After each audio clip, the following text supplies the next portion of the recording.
Hello everyone and welcome back to another AFK Journey video. In this video we are in the new season Crown of Ashes. We're going to be making a day one guide with all the different areas and what you need to be doing. But before we get into that, there are two promo codes which have recently come out. I'm going to pop them on the screen right now. You guys can get these locked in. I'll have them in the description of this video if you just want to copy paste them, and I'll leave them as a pinned comment probably as well. But that is going to be the promo codes. Now we need to move on to the actual content. Now when you log in for the new season, you want to push to AFK Stage 10, which is the daily limit for day 1. After you do that, you can do your instant AFK attempts, you can claim your daily quests to gain some bonus EXP. You don't have to use your paid attempts over here. It is completely up to you. You can just use the 50 and 100 diamonds ones. You don't have to do more than that, or you don't have to do the paid ones at all. It's up to you how fast you want to progress, but that is what you want to do. Now for Phantimal leveling, if you have Saida built, and especially if you have Alna as well, like if you're a more higher spender or you're really having those Celestial Hypogenes for AFK stages, you want to be leveling up your Celestial Hypogene Phantimal. This is the strongest Phantimal because all the stages at a higher level are going to be involving Saida, usually Alna as well, Celestial Hypogene teams. Sometimes there are teams even just using Saida and Mihira and things like that, but basically that they're all going to be revolving around the Celestial Hypogene Phantimal. Now if you do not have Saida built, you want to level up the Wilder Phantimal. Wilder Phantimal is actually the preferred one for AFK stage progress. I can just demonstrate this to you right now. So we have my guildmate over here, or sorry, not my guildmate, my viewer. He messages a lot on Discord as well, so like he's my friend. You can see that he's only leveled up his Wilder Phantimal. He's made it up to 190 Phantimal stages, which is insane because now all the records are Saida or Pippa, which like no one has. Maybe you could do something like, you know, without using Pippa. We can even give this a try here. But basically, this is what the meta is going to be. It is going to be this free run team with Wilders. This is really a strong strategy. Let's say we go for something like Sleaze here. I don't know if this is going to work or whatever, but let's just give it a try. So yeah, Wilder Phantimal is the one you want to level up. It is doing better compared to the Lightbearer Phantimal, at least for the bulk of the earlier stages. Lightbearer Phantimal is fine, and like Sylvan comps are still working. However, you can use it even with the lower level of the Phantimal. It's probably better just to fully invest into your Wilder Phantimal. And because that seems to be the meta, at least at this level. Okay, we got the clear. We got the clear even without using Pippa. Pippa was probably not very needed there.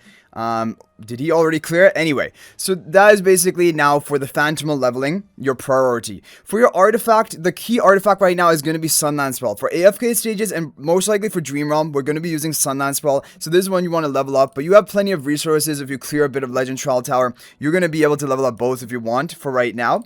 Now you want to make sure you're claiming all of your season quests. First of all, your growth quests, this is what you always want to make sure you're getting as complete as possible. You don't want to get stuck on any stages. So here you're going to be gated by your resonance level to unlock the next tier. So obviously you can't do that. But if you're gated by anything else, you are going to be able to actually do something to get the completion. And this is going to give you a good amount of season manual, season EXP. Your season phases, AFK stage and legend trial progress. This is going to give you some to begin with. And now it is gated by a time period, which will be tomorrow. Your upgrades are going to give you some, but again, it will then become time gated for the following up resources. So this is going to be a lot of EXP. Then you have the Noble Path. You want to try to max out like all these quests from the Noble Path. So for example, there's nothing in Epic related to actually clearing Miasma. If you guys remember in the past, you would have to do some story quest progress to actually get your maximum upgrades of this Noble Path. Not anymore. So you can take your complete time, take your sweet time with the story content. I haven't even done anything. I'm in literally the starting area. I just went over here to the Iron Forge. Because this is where you can get equipment and just some higher level pieces of equipment that you can not craft at this stage. So you always want to pick them up just for a bit of gold. That's a minor point. But basically, I haven't done anything of the story progress because it's not needed anymore to get your Noble Path EXP. So that is a good news. You can take your time with the story. I did buy the boosted 20 levels. Obviously, that's why I'm such a higher level here. You don't have to do that though if you're free to play. You're still going to get, you know, the EXP at these different thresholds. And if you can get to level 6, that's going to be great. Daily quests, this is all going to be gated by, like, you know, period of time. participate in Dream Realm, you have to do this on 2 consecutive days. This is not like just battling in Dream Realm twice in a row. That's not going to give you this, I'm pretty sure. And then Arena, Supreme Arena. You can potentially get this one cleared because we're going to be using all of our Supreme Arena refreshes to rank up. And I'll do that in a follow-up video as well. But basically, you could potentially also get this one done if you really push it hard to get a bit of bonus levels on this. But yeah, that's going to give you the EXP. Now you want to do Stellar Ascent. So Stellar Ascent is out. And fortunately, they made it very easy. This first Stellar Ascent is very, very easy. I'm going to show you the team that you'll want to run basically for all of the stages. So let's just go ahead and create one. Now for every stage, 1 all the way through 12. For all stages 1 through 12. I'll pop it up on the screen right now, the image. This is the comp, which is basically destroying all of the stages. It's even possible to clear at level 275, 276 resonating level. And you guys are going to see right here, it's basically Freewind is just dominating. Theodore will tank long enough with the defensive magic of Freewind. Freewind protects herself, and then the Daemon buff and the Theodore energy boosting. This is just easy clearing all of 12 stages solo. Don't need to rely on anyone and get all of your rewards here, which is going to be a reasonable amount of EXP, as you guys can see here. Those are going to be the main things. Then all you have to do is just keep pushing your AFK stages. That's going to give you more Phantimal upgrading material. Do your Legend Trial Towers to get those breakthroughs on your Phantimal levels. I'm going all in, and you guys can go all in as well. You can go all in on Wilder, for example, for AFK stages, and then you can construct your Supreme Arena teams around the Wilder. That's a fine strategy. I'm going all in Celestial Hypogeum because that is the most used for AFK stages if you have Sight and Ulna built, like if you are more committed to that. And so that is what the plan is basically, and that is largely I believe that is largely all the important things. Now, you want to push the AFK stage 130. That is going to unlock Supreme Arena. Supreme Arena is going to be essential because you want to, like, hopefully you did change the reset time, which I did share in my Prepare for Season 7 tips video. Hopefully you did do that. And now we have plenty of time up until the upcoming reset to actually rank up and get our lock-in. So that is what we're going to do. But now what we will have to do is we'll have to climb all the way up. So for example, I'll do it in a follow-up video, but basically this is what we're gonna have to do to basically get to that higher ranking tier, get your maximum rewards, and begin getting your league, generating your league points to try and qualify for Supreme League. But basically from the VN server, the Supreme League points that you generate are based on your ranking. You get points between the rank of 1 and 100. Like if you are ranked 1 to rank 10, you're going to be getting 100 points, which is like the maximum. But if you're only ranked ranked 90 to rank 100, which is the absolute bottom cutoff, you're only gonna get like 5 points. So you want to make it as high as you possibly can on this initial day. Like ideally make it into the top 50. That's usually always my strategy and what I aim for when we have the beginning of a new season. But yeah, we'll be making the Supreme Arena video, so don't worry about that. But get your levels up first, because your level is going to carry over to Supreme Arena. And now if we take a look at what levels of the enemies you're facing here, it's going to be easy. Because they're level 290. And we're at level 200. Well, obviously we're a spender, but like you guys that even have free to play can get around 281 or somewhere around there. And those breakpoints are going to help, like getting to 280, getting to 281, getting to 290. These are breakpoints which are going to increase your stats to actually compete better over here. And yeah, if you do all of these activities, you're going to be able to defeat these bots, because these bots are heavily underpowered, right? Like even if they're the same level as you, you're going to absolutely destroy them. It's only a problem when they're like 60, 70 levels up on you, which may be towards the end, like the final ranks. But again, it shouldn't be much of an issue because the previous season it wasn't an issue either.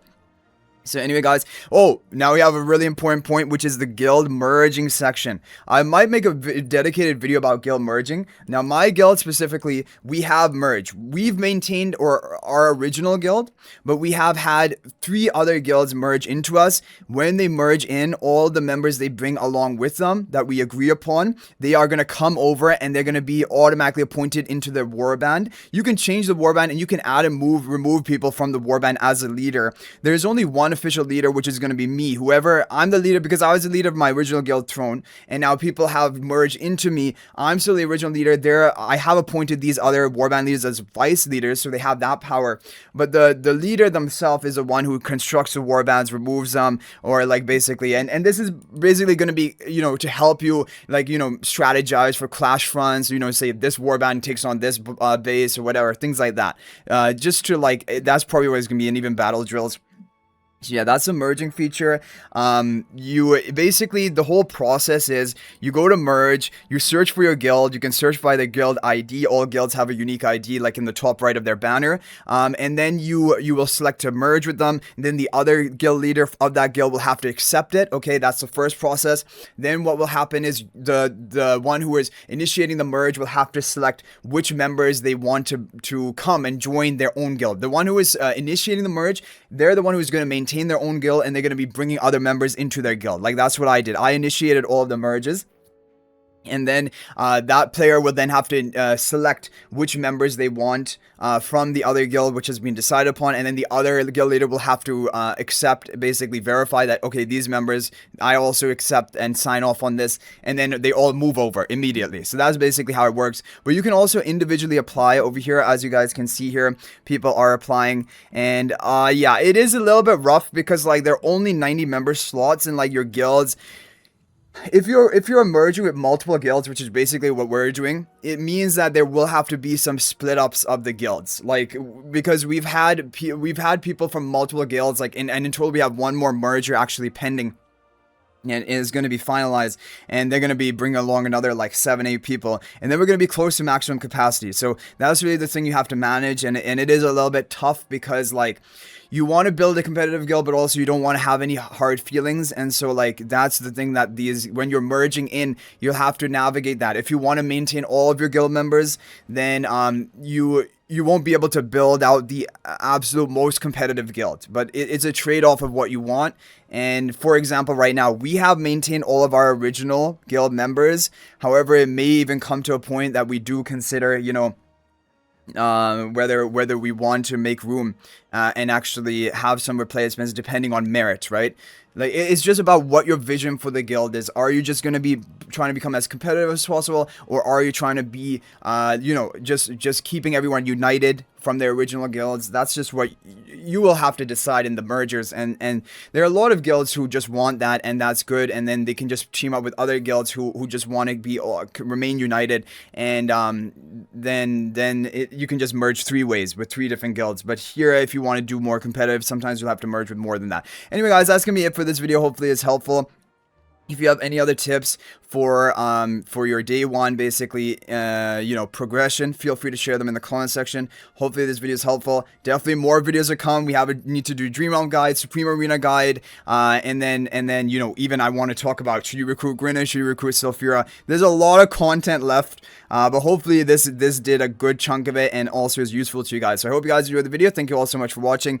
And if you think about making a purchase in AFK Journey, please use my affiliate link for the official Farlight store. This is the best way you can support me and also gain 5% bonus dragon crystals on your purchase. My affiliate link is in the description of this video in a pinned comment, and you can actually bookmark this link in your browser, and whenever you're planning to make a purchase, just return to the bookmark link and make your purchase. It will support me and be greatly appreciated. So thanks for watching. I'll hopefully see you in the next video, and until then, everyone, peace out for now.